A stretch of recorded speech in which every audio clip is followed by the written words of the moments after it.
अस्सलामुअलैकुम दोस्तों, मेरा नाम डॉक्टर अली असगर है और आज की इस वीडियो में हम डिस्कस करने जा रहे हैं काइनेटिक मॉलिक्यूलर थ्योरी के इंपॉर्टेंट पोस्टुलेट्स, यानी इसके हम पॉइंट्स को बाकायदा आज की इस वीडियो में डिस्कस करने जा रहे हैं कि कौन से अहम पॉइंट्स हैं काइनेटिक मॉलिक्यूलर थ्योरी के।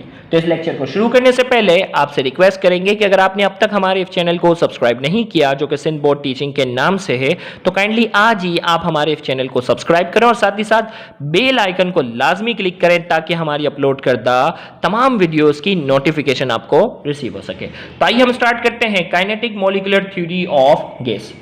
The behavior of molecule of gas can be explained with the help of following basic points। तो कुछ पॉइंट्स की मदद से गैस के बिहेवियर को बाकायदा हम डिस्कस करने जा रहे हैं, जिसमें सबसे पहला पॉइंट है मॉलिक्यूल। भाई ये मॉलिक्यूल है क्या? Gas compose of very tiny particles called molecules. These molecules are identical in the given sample। हमें कहा जा रहा है कोई भी गैस होती है ना, उसके पास बहुत छोटे छोटे पार्टिकल्स होते हैं, बहुत छोटे छोटे ज़रात होते हैं, उन्हें हमने मॉलिक्यूल्स का नाम दे दिया। और ये जो मॉलिक्यूल्स होते हैं, किसी भी एक मखसूस गैस की हम बात करते हैं ना, उस गैस के जो तमाम मॉलिक्यूल्स हैं, किसी भी मखसूस गैस की हम बात करते हैं, उस मखसूस गैस के जो तमाम मॉलिक्यूल्स होते हैं वो आपस में क्या होते हैं? आइडेंटिकल होते हैं। तमाम के तमाम जो होते हैं वो एक जैसे होते हैं। दूसरा पॉइंट हमारे पास जो है वो शेप एंड साइज के बारे में बता रहा है। The shape of molecule is considered to be sphere. Ball नहीं होती, बॉल का जो शेप होता है स्फीयर। तो कहा जा रहा है कि गैस का जो मॉलिक्यूल का जो शेप होता है वो स्फीयर होता है। And its size is about 3 angstrom, 3 exponent minus 10 metre. ये एप्टीट्यूड के एमसीक्यू का भी सवाल था। तो 3 exponent minus 8 metre, this is the average diameter of the molecule of gas. Gas के मॉलिक्यूल की जो एवरेज डायमीटर है वो 3 एक्सपोनेंट माइनस 10 मीटर है। फिर कोलिजन की बात है, देयर इज इलास्टिक कोलिजन। देखो फर्स्ट ईयर फिजिक्स में आप पढ़ते हो ना, इलास्टिक एंड इनइलास्टिक कोलिजन। तो कोलिजन की बात हो रही है, there is elastic collision between the molecules of gas. Gas के मॉलिक्यूल के दरमियान जो कोलिजन होती है वो क्या है? इलास्टिक कोलिजन है। टकराने के बाद उसका मोमेंटम और एनर्जी दोनों क्या रहता है? सेम रहता है। मोशन की बात कर रहे हैं, the molecules of gas move in straight line randomly with different velocities.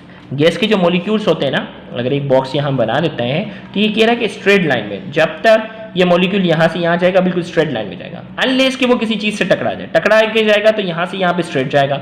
अब ये किसी और मॉलिक्यूल से टकरा के इसकी डायरेक्शन चेंज हो गई, लेकिन जब तक दो कोलिजन के दरमियान के अगर हम फासले की बात करने जा रहे हैं तब तक इसकी मोशन जो होती है वो स्ट्रेट होती है और ये बेतरतीब तरीके से, रैंडम तरीके से आपस में टकराते जाते हैं। तो यहां हमने कहा the molecules of gas move in straight line में रैंडमली, कोई मखसूस डायरेक्शन नहीं है, विद डिफरेंट वेलोसिटीज। और वेलोसिटीज भी क्या है? इनकी डिफरेंट होती है।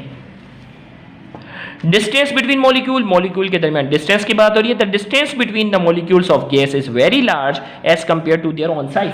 गैस के मॉलिक्यूल के दरमियान जो फासला होता है वो इनकी साइज के मुकाबले में क्या होता है? बहुत ज्यादा होता है। Force between molecule, there is no force between the molecules of gas. यहां इस पॉइंट के मुताबिक आइडियल गैस की बात हो रही है। There is no force between the molecule of gas except the force at the time of collision and with the wall of container. आपस में ये जो गैस का मॉलिक्यूल है ना, फॉर एग्जांपल ये एक गैस का मॉलिक्यूल है, ये दूसरा गैस का मॉलिक्यूल है, इनके दरमियान ना कोई फोर्स ऑफ अट्रैक्शन है ना कोई फोर्स ऑफ रिपल्शन है। ये दूसरे के ऊपर फोर्स अप्लाई नहीं है। हाँ, फोर्स तब अप्लाई करेगा जब इनके दरमियान क्या होगा? कोलिजन। जब ये आपस में टकराएंगे, वॉल ऑफ कंटेनर के साथ टकराएंगे या आपस में टकराएंगे, तब ये फोर्स एक्सर्ट करेंगे, वरना इनके आपस में कोई अट्रैक्शन की फोर्स नहीं है, ना ही कोई रिपल्शन की फोर्स है। Pressure, the pressure of gas is there for molecule per unit charge of the wall of container. अब भाई गैस का जो प्रेशर होता है ना, वो दरअकीकत क्या होता है? गैस के मॉलिक्यूल की वजह से जो फोर्स अप्लाई हो रही है ना, गैस के मॉलिक्यूल की वजह से जो फोर्स अप्लाई हो रही है किसके साथ? Wall of container. भाई जिस बर्तन में इसको रखा जाता है ना, जिस कंटेनर में गैस को भरा जाता है, उसके मॉलिक्यूल मुसलसल क्या करते हैं? उसकी वॉल के साथ टकराते हैं और उसके टकराने की वजह से क्या होता है? गैस का एक मखसूस प्रेशर होता है। फिर इसके बाद जो है वो कहा गया एवरेज काइनेटिक एनर्जी, जिसकी बाकायदा हम डेरिवेशन भी करेंगे। The translatory average kinetic energy of gas is directly proportional to the absolute temperature. अब काइनेटिक एनर्जी क्या है? हरकत की वजह से, मोशन की वजह से जो एनर्जी होती है वो कहलाती है काइनेटिक एनर्जी। तो यहां ये कह रहा है कि ये डायरेक्टली प्रोपोर्शनल जो है, ये डायरेक्टली प्रोपोर्शनल किसके है? ये डायरेक्टली प्रोपोर्शनल है एब्सोल्यूट टेम्परेचर के। किसके डायरेक्टली प्रोपोर्शनल है? ये डायरेक्टली प्रोपोर्शनल है एब्सोल्यूट टेम्परेचर के, यानी टेम्परेचर की वैल्यू केल्विन में होनी चाहिए। जैसे जैसे टेम्परेचर बढ़ता जाएगा, जैसे जैसे टेम्परेचर बढ़ता जाएगा, गैस के मॉलिक्यूल की रफ्तार, उनकी काइनेटिक एनर्जी भी बढ़ती जाएगी। फिर वॉल्यूम की बात हो रही है तो volume of molecules of gas is very small as compare to the volume of gas.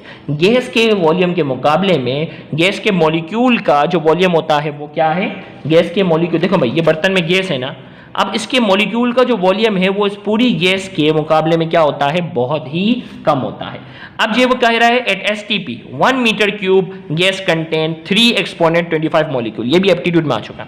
STP पर 1 मीटर क्यूब अगर हम लेना, कोई कंटेनर ले जिसके वॉल्यूम जो है वो 1 मीटर क्यूब, उसमें गैस के मॉलिक्यूल की तादाद कितनी होती है, 3 एक्सपोनेंट 25 मॉलिक्यूल्स। और फिर आखिर पॉइंट जो हमारे पास है, लास्ट पॉइंट जो हमारे पास है, एक मिनट फोकस करते हैं कैमरे को थोड़ा सा। मॉलिक्यूल ऑफ गैस ओबे क्लासिकल मैकेनिक्स न्यूटनियन मैकेनिक्स। तो क्लासिकल फिजिक्स के लॉ को बाकायदा ये गैस के मॉलिक्यूल क्या करते हैं, ओबे करते हैं। तो ये हमारे पास जो है वो पॉइंट्स थे kinetic molecular theory of gases related. अगला लेक्चर जो होगा उसमें प्रेशर ऑफ आइडियल गैस की एक मोस्ट फेवरेट डेरिवेशन जो हम करने जा रहे हैं, तो उसको भी देखना मत भूलिएगा। Thank you very much, Allah Hafiz.